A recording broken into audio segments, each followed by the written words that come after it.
Hello বন্ধুরা, আজ হচ্ছে আমার জন্মদিন, তাই বরমশাই আমাকে নিয়ে বেরিয়ে পড়েছে একটু গিফট কিনে দেওয়ার জন্য। তারপরেই দেখলাম নিয়ে চলে আসলো সেনকো গোল্ডের সামনে, আর ওখান থেকে আমরা সিঁড়িতে করে উপরে চলে আসলাম। আর এখানে এসে দেখি বরমশাই আমার জন্য একটা চেন আর একজোড়া কানের দেখছিল। আমি বলছিলাম যে এত কিছু নিতে হবে না, যে কোনো একটা জিনিস নাও। দিয়ে বলছে না, তুমি চুপ করে দাঁড়াও, আমি যা দেবো তাই তুমি চুপচাপ নেবে। তাই আমি ভদ্র মেয়ের মতন দাঁড়িয়েছিলাম। তারপরে একটা চেন আর কানের নিয়ে চলে এসেছিলাম নিচে। আর এইখানে এসে তারপরে আমাদের সমস্ত বিল করে দিচ্ছিল, আর এখান থেকে আবার দুটো গিফট দিয়েছিল, তার সাথে ডায়েরি দিয়েছিল। আর সমস্ত কিছু নিয়ে আমরা আবার চলে যাচ্ছি রুমে।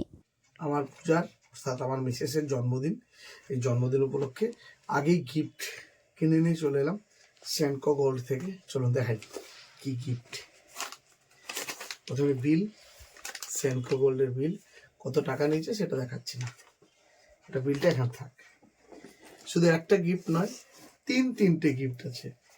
এটার মধ্যে দুটো জিনিস ভরা আছে, এটা একটা ভরা আছে। প্রথমে এটা খুলি। সুন্দর একটি কানের দুল, আর এটা হচ্ছে একটা চেন আর পেন্ডেন্ট।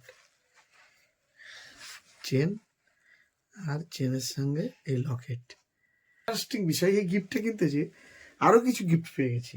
কি গিফট পেয়েছি? একটা দামি গিফট, চাবির লকেট পেয়েছি সেন্ট গোল্ডের। চাবির লকেট না, আরো জিনিস আছে।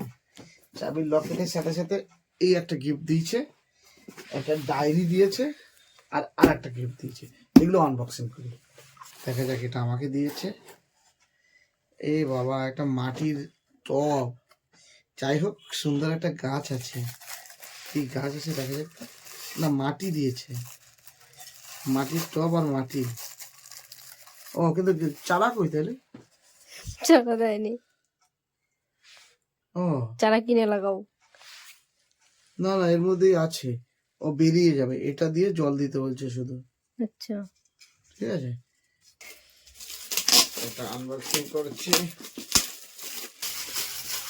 দূরে যা। ও টিফিন বক্স। Tiffin box. বাহ,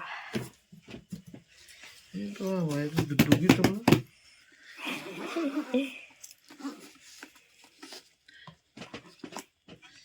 এ কি ভারী গো, ওইটুকু কি? তাই অনেকগুলো আছে। তিনটে আছে মনে হচ্ছে। হ্যাঁ, কারণ এগুলোতে তিনটে করেই থাকে। বাহ, এটাই তো 2000 টাকা দাম। 2000 হবে না, 1000। এই ব্লগটা কেমন লাগলো অবশ্যই কমেন্ট করে জানাবে। বাকি ব্লগটা পরের ব্লগে দেখাবো।